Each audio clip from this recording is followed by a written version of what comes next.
Assalamualaikum warahmatullahi wabarakatuh. Selamat sore semuanya. Senang sekali sore ini saya, Miss Wuri, bisa ketemu lagi dengan Anda semua di podcast Secangkir Teh. Podcast singkat bermanfaat yang membahas tentang problema anak dan remaja. Sore ini saya masih ditemani oleh sahabat saya, Miss Happy, seorang psikolog pendidikan, dan juga oleh Miss Hem. Beliau adalah seorang praktisi pendidikan dan sampai saat ini masih aktif mengisi program radio di salah satu stasiun radio di Surabaya. Nah kawan, mari kita dengarkan topik kita untuk minggu ini.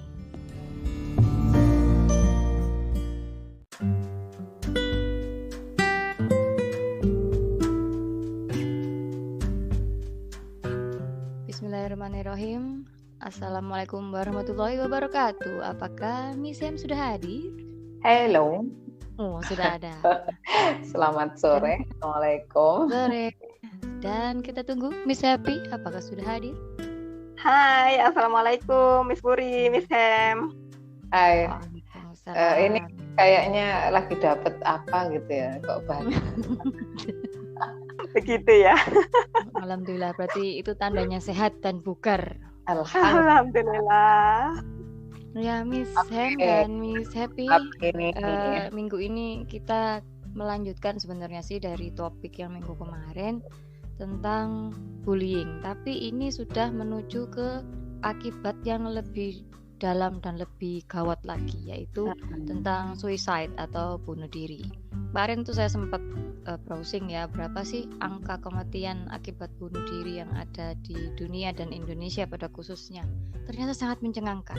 Jadi WHO itu mencatat angka bunuh diri trennya itu selalu meningkat di seluruh dunia. Jadi setiap 40 detik ada satu orang yang bunuh diri di seluruh dunia. Jadi ini memang sangat gawat, termasuk penyebab kematian terbanyak Selain corona, jantung, AIDS dan sebagainya. Di Indonesia sendiri ternyata prestasinya sama sekali tidak membanggakan, yaitu di Asia Tenggara Indonesia termasuk paling tinggi juga angka kematian akibat bunuh diri, dan itu antara usia 15 sampai 29 tahun. Untuk yang kasus terbaru yang terjadi di Indonesia tahun 2001 kemarin, itu ada anak sengaja lompat dari lantai 3 dan akhirnya tidak selamat. Kemudian juga ada yang anak melompat dari sekolahnya dari lantai 3 atau lantai 4, saya agak lupa. Itu karena bullying ternyata.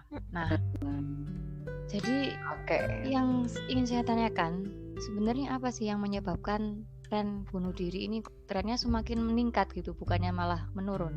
Terima kasih Miss Puri. Saya coba prediksi mungkin ya. Bisa jadi karena ini Miss Puri, kepedulian tentang kesehatan mental itu ya kurang digaungkan.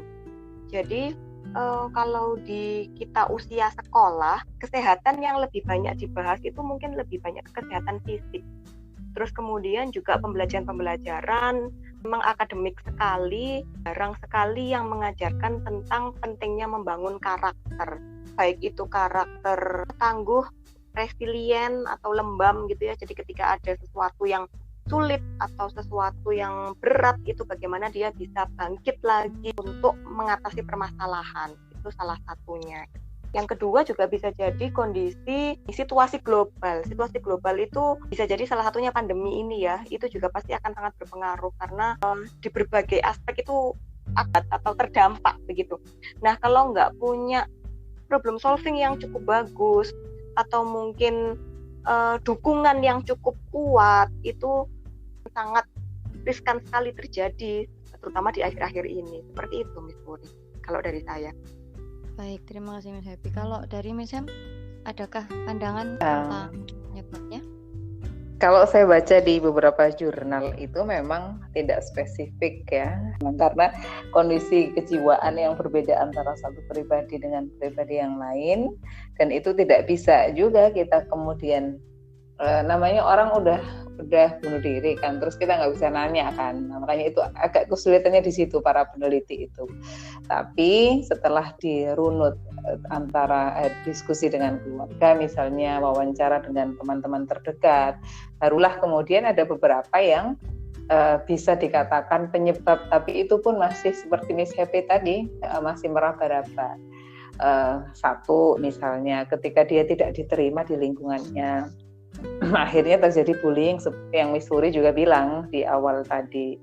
Kedua, ketika dia merasa orang tuanya juga tidak cukup menerima dia gitu sebagai seorang anak yang diinginkan, itu juga akhirnya dia mengalami depresi, mengalami macam-macam, ya, hatinya akhirnya merasa tidak dirindukan, merasa tidak diinginkan. Nah, kalau itu terjadi pada anak-anak, maka ada satu juga Miss Happy yang mungkin kita bisa nanti selipkan, bahwa di masa anak-anak itu, ketika anak-anak kerap mengalami kekerasan dan juga kerap menyaksikan kekerasan, itu juga menjadi salah satu yang nantinya muncul pada usia tertentu, itu menyebabkan dia akhirnya punya referensi yang buruk tentang menghadapi hidup itu bagaimana. Ya. Akhirnya memang konsep dirinya tidak terbangun dengan baik. Kemudian yang tadi Miss Happy juga sudah sampaikan bahwa ini berkaitan dengan emosi, berkaitan dengan konsep karakter. Nah, insya Allah kalau semua pihak untuk saling menguatkan bagaimana pendidikan itu menjadi kuat, ya memang harus dari karakter dulu. Secerdas apapun kita, tetapi ketika kita tidak memiliki karakter yang baik, ya kita tidak mampu untuk menggunakan kecerdasan itu dengan benar. Kayaknya begitu deh. Baik, Miss Hem. Kalau saya baca juga ya, itu rata-rata korban dari bunuh diri ini sebenarnya kebanyakan itu ada orang yang pendiam, remaja yang tidak banyak bicara gitu, sehingga ketika mereka memutuskan untuk mengakhiri hidupnya, itu semua orang jadi kaget karena mereka, anak ini loh baik-baik aja, dia nggak pernah punya masalah di sekolah, dia nggak ada masalah keluarga, tapi kok tiba-tiba dia hidupnya. Nah, ada nggak sih korelasinya antara kemampuan dia untuk berkomunikasi dengan penyebab akhirnya dia memutuskan untuk bunuh diri? Gimana menurut Miss Pem? Pastinya sih. Jadi tidak hanya anak yang pendiam, dia ceria pun, tapi kemudian ada satu pagar diri yang dibuat oleh dia dengan tadi itu merasa tidak diterima, tuh bisa jadi awalnya abai. Oh, nggak apa-apa sih, nggak apa-apa gitu ya. Nah, nggak apa-apa itu tadi di titik yang kemudian munculnya, nauzubillah min dzalik, boom gitu, akhirnya menjadi penyebab juga. Nah, korelasi dengan kemampuan komunikasi pasti. Di beberapa referensi juga saya baca bahwa ketika si kita ya nauzubillah kita yang punya pemikiran untuk melakukan hal yang tidak baik itu, ya pemicunya memang karena kayak kita udah merasa beres juga gitu. Oh, ini nggak apa-apa kok untukku, maka aku nggak perlu ngomong sama orang lain. Kemudian kalau jelas komunikasi pasti susah dengan orang lain, ya pasti dia nggak bisa mengeluarkan. Ya itu tadi garis yang saya tarik adalah orang yang merasa dirinya juga mampu untuk mengendalikan diri belum tentu loh, tanpa dia punya teman, tanpa dia punya lingkungan yang bisa dia berbagi di sana. Jadi sarannya ya tetap ayo kita punya banyak teman, dan teman itu boleh memilih teman yang bisa saling menguatkan kepribadian masing-masing. Baik, terima kasih Miss Hem. Berikutnya kayaknya saya mau nanya ke Miss Happy nih. Saya tuh pernah dicurhatin sama salah satu remaja. Dia itu merasa kesulitan untuk berkomunikasi dengan orang tuanya, kepada orang tuanya. Jadi dia merasa dia selalu disalahkan. Apapun yang dia lakukan itu salah menurut orang tuanya, menurut dia ya. Dan setiap dia mencoba untuk berkomunikasi dengan jujur, yang dia dapatkan bukan dukungan tapi judgement. Sehingga akhirnya ini menutup pintu komunikasi antara dia dengan orang tuanya saat itu. Sehingga waktu itu alhamdulillahnya ketahuan, sehingga dia bisa curhat kepada orang yang membuat dia nyaman gitu. Nah, sekarang yang ingin saya tanyakan, sebenarnya apa sih tips untuk para remaja ini supaya bisa lancar berkomunikasi dengan orang tuanya gitu? Karena kan kalau dalam idealnya ya sebenarnya kan dari keluarga yang paling penting untuk mencegah segala hal-hal yang mengerikan ini gitu. Sedangkan kalau ternyata di keluarganya sudah tidak nyaman untuk diajak berbicara, nah ini berarti harus ada simpul-simpul yang harus kita urai. Mungkin yang pertama adalah tips berkomunikasi gimana antara remaja dengan orang tuanya, karena sebenarnya dari orang tua pun itu kalau curhat itu juga mereka juga bingung untuk berkomunikasi dengan para remajanya ini gitu. Gimana Miss Happy? Oke, terima kasih Miss Puri. Jadi ini dari sudut pandang remaja ya, bagaimana kita berkomunikasi kepada orang tua. Yang jelas kita yang pertama memang harus memposisikan diri sebagai anak gitu, sopan, kemudian melihat waktu gitu. Artinya kalau melihat waktu itu sebenarnya komunikasi dengan siapapun kita memang harus lihat waktu. Apakah orang yang kita ajak ngobrol ini sedang dalam kondisi siap untuk diajak ngobrol enggak? Mungkin lagi capek, lagi banyak urusan atau bagaimana gitu. Atau memang lagi senggang, lagi lowong gitu. Nah itu juga perlu ya bisa melihat gitu, kapan sih situasi yang pas untuk kita bisa ngobrol gitu dengan orang tua. Yang kedua tadi sopan gitu ya, jadi meskipun kadang kita gondok gitu ya, marah, sebel, kecewa gitu, tapi ya diusahakan sebisa mungkin tetap dengan bahasa yang sopan, kemudian intonasinya juga jangan terus kemudian naik, tinggi seperti itu, karena akhirnya nanti ketika berkomunikasi atau intonasi tadi naik atau kata-kata yang dipilih kasar, itu orang tua menjadi salah paham begitu. Karena begini, pola asuh setiap orang tua itu kan akan berbeda-beda gitu. Ada orang tua yang paham dan memberikan keleluasaan bagi anak-anaknya untuk memberikan feedback atau berkomunikasi tentang perasaan dan pemikirannya. Tapi ada yang tadi seperti Miss Suri sampaikan itu cenderung tertutup begitu. Nah, untuk tipe orang tua yang cenderung tertutup ini benar-benar kita harus hati-hati untuk memilih kata, meskipun kita sedang protes, itu kalau bisa memang jangan terlihat kita menentang, melawan, dan sebagainya. Karena kan yang diinginkan adalah menyampaikan pemikiran atau pendapat kita. Gitu. Yang kedua ya. Nah selanjutnya adalah kita juga perlu dekat dengan keluarga lainnya. Artinya, gini, kadang cara berkomunikasi kita sebagai anak-anak udah bagus gitu, udah berusaha sopan, udah berusaha yang baik gitu. Tapi ada tipe orang tua yang memang mereka enggak apa sih, masih anak kecil ibaratnya gitu ya. Jadi tidak siap untuk mendengarkan gitu feedback dari anak-anaknya. Nah, ketika dekat dengan anggota keluarga yang lain, harapannya anggota keluarga lain tadi bisa menjadi jembatan untuk menyampaikan kepada orang tua. Apalagi kalau anggota keluarga lain tadi adalah orang-orang yang cukup dihormati atau cukup dihargai oleh orang tua gitu. Harapannya nanti ini akan membantu membangun jembatan komunikasi yang baik begitu. Kemudian guru juga bisa gitu. Jadi menceritakan ke guru gitu supaya nanti bisa dibantu dijembatani oleh guru. Tapi harapannya nanti saat guru menjembatani itu juga guru bisa memilih kalimat itu yang tidak menyalahkan orang tua.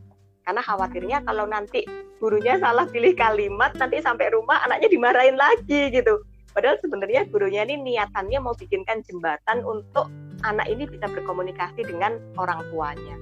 Kalau cara berkomunikasi dengan orang tua rasanya itu, Miss Puri. Jadi selain kita coba sendiri gitu ya, anak-anak coba sendiri dan memperbaiki cara bicara, kemudian mencari waktu yang tepat, juga membangun jembatan-jembatan lewat orang dewasa lain yang memungkinkan didengarkan oleh orang tuanya.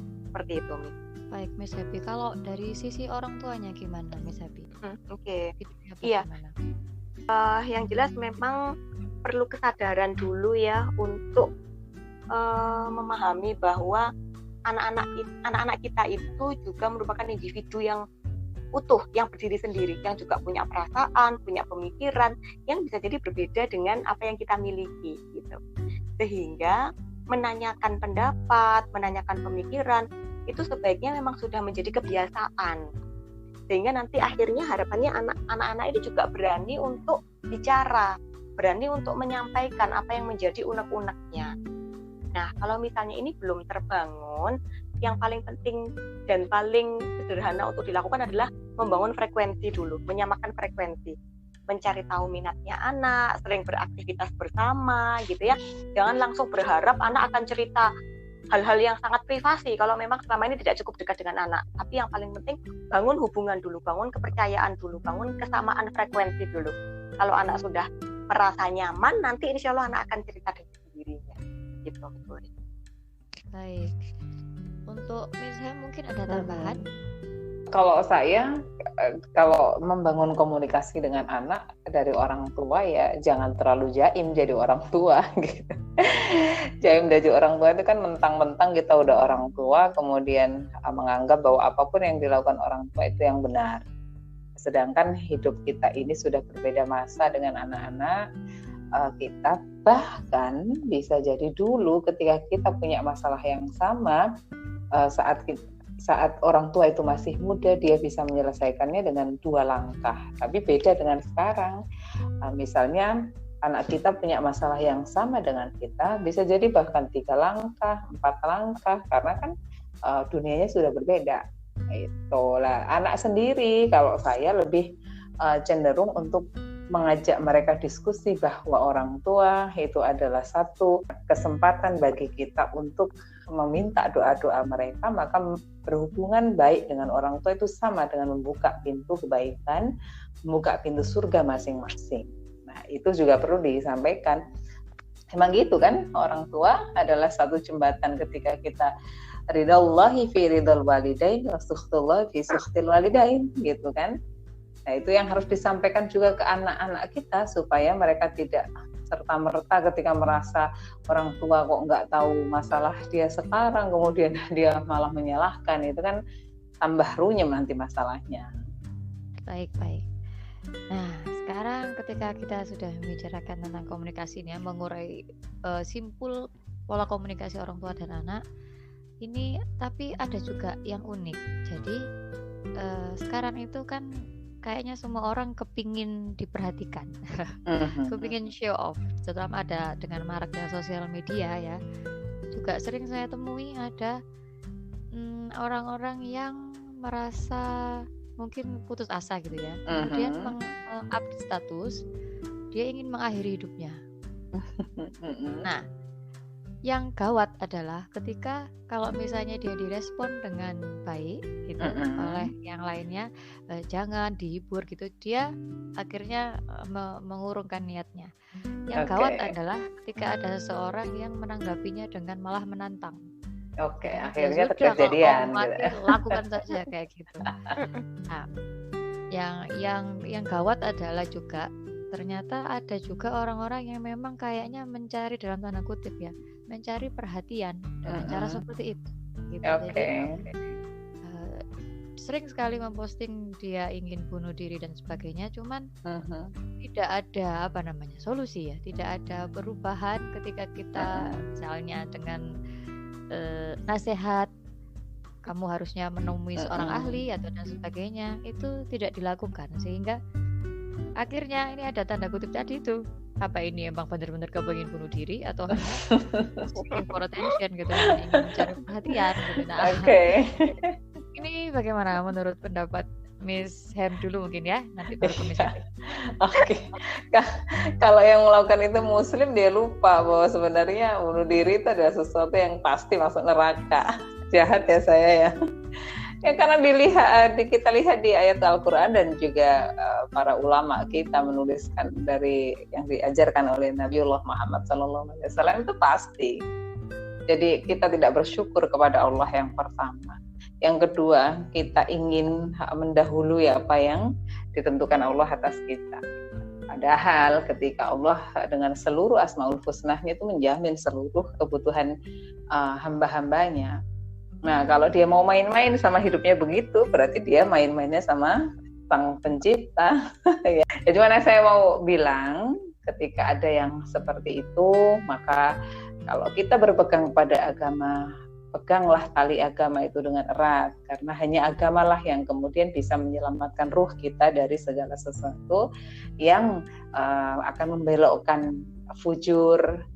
Fujur itu apa ya? Katalisnya, kalau ada takwa maka ada fujur. Kita tahu bahwa kita itu orang jujur karena kita pernah ingin melakukan hal yang tidak jujur itu, makanya ada fujuroha wa taqwaha di situ. Nah, supaya fujur kita itu tidak diganggu, tidak dikuasai oleh setan seorang diri yang akhirnya tadi itu pengen bunuh diri, pengen macam-macam lah hal-hal yang negatif, maka dia harus didekatkan dengan apa? Satu-satunya obat adalah takwa. Jadi mari kita balik lagi ke kebutuhan dasar ruh kita yang mau kita habisi itu ya datang kepada Khalik, tapi dengan cara apa? Ketika masih hidup ya dengan cara bersyukur, dengan cara yang beribadah kepada Sang Pencipta itu sendiri. Iya, ini saya jadi ingat pernah membaca bahwa syaitan itu memang kepingin kita berputus asa. Betul banget. Kita seperti akhirnya mengecilkan peran Allah terhadap kehidupan kita. Padahal ya Allah tuh maha segalanya, bisa membantu kamu. Kenapa kamu? Yes. Nah, itu kan perjanjiannya dia ketika di surga kan begitu. Baik Allah, aku mau engkau berikan aku kehidupan yang kekal. Tapi satu hal saja, saya akan menggoda manusia. Tapi ketika nanti di dalam satu ayat Al-Quran itu, ketika nanti di akhirat kemudian ada manusia ditanya, lu kenapa kamu kok melakukan ini? Iya, karena waktu itu saya digoda setan. Setannya bilang apa? Enggak, saya kan bertugas itu dan saya hanya bilang bahwa kamu bisa melakukan ini, bisa melakukan itu. Kalau kamu ikut ya berarti itu urusanmu dengan dosamu pada Tuhan, bukan sama saya. Tuh kan jahat banget kan. Itu deh. Jadi jangan percaya tuh mah bisikan-bisikan kayak gitu. Ini syaril waswasil khannas, itu jelas itu ayatnya. Betul sekali. Jadi jangan sampai kita sebagai manusia itu melupakan peran Allah yang mengatur segala kehidupan yang ada di dunia ini. Jadi kalau memang merasa putus asa, sedih dan sebagainya, kembali lagi kepada Allah, kembali lagi. Memang karena Allah menciptakan kita sebagai manusia ya, kita bukan robot. Jadi wajarlah kalau kita pernah mengalami kesedihan yang mendalam atau kekecewaan dan sebagainya. Ya, sekarang kita menuju ke Miss Happy. Bagaimana Miss Happy tentang sebenarnya ini memang sedang bermasalah gitu, gimana? Iya, kalau capernya atau guyonannya itu bunuh diri, ya berarti dia ada masalah gitu. Serem amat capernya gitu. Bisa dong cakup dengan cara yang lain gitu loh maksudnya. Kalau sampai dia caranya apa namanya, mencari perhatian itu dengan cara menyakiti diri sendiri, bahkan sampai menghilangkan nyawanya diri sendiri, itu sudah jelas ada yang bermasalah di dia gitu. Entah itu niatnya dia bercanda atau dia niatnya serius. Nah, kalau sekarang kita bahas yang niatnya bercanda ya, Miss Puri ya gitu. Iya, siap. Nah, artinya dia ada salah dalam persepsinya tentang bagaimana cara mendapatkan perhatian gitu. Nah, itu bisa dirunut ke belakang gitu. Apa yang terjadi dengan kehidupan dia masa lalu gitu. Kok sampai dia harus mencari perhatian dengan cara menyakiti dirinya sendiri gitu. Ada apa dengan keluarganya gitu. Kalau masa lalu berarti kan mungkin pada saat dia masih kecil ya. Kalau anak kecil berarti relasi yang paling dekat kan keluarga gitu. Nah, kita bisa cek hubungan dia dengan keluarga bagaimana gitu. Nah, kemudian di situ kita bisa cek juga kemampuan dia untuk meregulasikan emosinya itu bagaimana, kemampuan problem solvingnya itu bagaimana, seperti itu. Sehingga kenapa kok ketika dia mengalami sesuatu yang dia merasa dia ingin cerita, dia bisa loh, misalnya dia mau cerita aja, dia kan tinggal cerita apa masalahnya gitu. Kenapa dia untuk menceritakan, hei aku butuh diperhatiin dengan cara aku mau bunuh diri, aku mau mati aja, itu kan apa ya, ibaratnya nggak banget gitu. Artinya entah itu secara mental gitu ya, ada gangguan dalam artian misalnya dia bipolar mungkin atau mungkin dan hal-hal yang lainnya, itu memang bisa gitu terjadi seperti itu gitu. Atau dia sebenarnya tidak ada gangguan yang seperti itu, tapi murni dia mencari perhatian dengan cara yang salah gitu. Nah, sikap kita gimana gitu? Sikap kita kalau menurut saya, meskipun nyebelin ya kadang orang-orang seperti itu ya gitu. Maksudnya tuh ini nyawa tuh bukan buat main-main kan gitu. Nyebelinnya tuh di situ gitu maksudnya. Jangan sampai kita menyepelekan setidaknya kita menunjukkan bahwa kita ada atensi sama dia gitu, ada perhatian sama dia meskipun tidak berlebihan gitu, dan kita memperhatikan dia jangan hanya pada saat dia seperti itu, karena khawatirnya dia jadi nangkepnya, oh berarti aku diperhatiin kalau aku kayak gini nih, kalau aku nggak kayak gini nggak ada nih yang nyapain aku, nggak ada nih yang nanyain kabarku gimana gitu, jadi tambah salah kaprah lagi seperti itu. Memang yang paling akan membantu ketika dia diajak ngobrol perlahan-lahan untuk dia ketemu sama profesional, entah itu psikiater atau psikolog klinis, supaya problem-problem di masa lalunya dia itu dikuras. Jadi nggak ada lagi problem emosi dan dia bisa berpikir tanpa terhambat problem emosi masa lalu. Seperti itu, Miss Puri. Baik. Ya, saya mungkin ada tambahan mungkin. Kita semua ini harus punya kepedulian untuk diri sendiri yang pertama menurut saya ya. Sebelum Anda peduli dengan orang lain, mari kita peduli dengan diri sendiri dulu supaya menyelamatkan orang lain kan kita harus sehat dulu kan, kita harus selamat dulu kan. Nah itu. Jadi nauzubillah min dzalik, maka kalau saat ini kita semua merasa punya persoalan dalam diri kita, bahkan ketika ternyata ketika aku menghadapi masalah ini aku masih lemah, ini aku sudah cukup kuat, ini aku butuh ngomong sama orang, itu mari kita kenali diri sendiri terlebih dahulu. Setelah itu bismillah kita nanti akan bisa nolongin orang di sekitar kita. Itu deh. Ya betul, jadi intinya pesan inti sebenarnya adalah bunuh diri itu sama sekali bukan penyelesaian masalah, dan bunuh diri tambah cari itu masalah, bukan akhir dari masalah, itu juga bukan akhir gitu, karena kita masih harus mempertanggungjawabkannya lagi nanti di kehidupan setelahnya. Yes. Jadi jauh-jauhlah dibuang pikiran untuk mengakhiri hidup. Banyak orang yang kepingin hidup tapi tidak bisa karena di rumah sakit itu mereka sakit keras, mereka berjuang untuk hidup. Jadi kita yang diberi kesehatan dan masih hidup ini tolonglah dibuang pikiran-pikiran seperti itu agar bisa menolong orang-orang yang membutuhkan kita. Betul sekali. Ingat kalau misalnya apapun yang terjadi dalam kehidupan kita mungkin berat, kembali lagi kepada Allah yang bisa menyelesaikan segala masalah serumit apapun, ya hanya Allah saja. Gak ada yang lain. Baik, ya, insyaallah. Terima kasih. Akhir dari bincang keren kita hari ini. Minggu depan kita akan membicarakan tentang pentingnya mental health untuk seseorang ya. Baik. Penting itu. Baiklah, terima kasih Miss Hem dan Miss Happy yang menginspirasi sore ini. Terima kasih Miss Puri. Semoga yang kita lakukan hari ini bermanfaat. Amin. Kita tutup dengan bacaan alhamdulillah dan wassalamualaikum warahmatullahi wabarakatuh. Waalaikumsalam warahmatullahi wabarakatuh.